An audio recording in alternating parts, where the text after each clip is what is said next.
ठुलो छ केही छैन एउटा केही छैन यहाँ त तैबिसी अलिकति भयो नि बजार देखिया छ प्रशासनले आधी घण्टा अगाडि चाहिँ खबर गरायो बाढी आउँछ 20 मिनेट त्यो 20 मिनेटमा धेरै जना भाग्यो होला हैन भाग्न चाहिँ हेर्नुस् जो लोभी पापी छ त्यसलाई लिएर गए जो म बाँच्छु भने त्यो बाँचे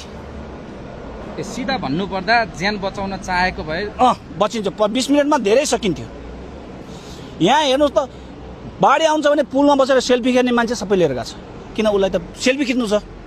फोटो भोलि देखाउनु छ पुलमा बसेर सेल्फी पनि खिच्छ सबै त्यो त एउटा पनि छैन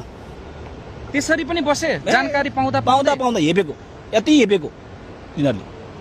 त्यस्तो हैन यो एउटा तपाईले गम्भीर कुरा बताउनु भयो पूर्व जानकारी हुँदाखेरि चाहेको भए जान बाँच्थ्यो जनता भनेको कुकुर हो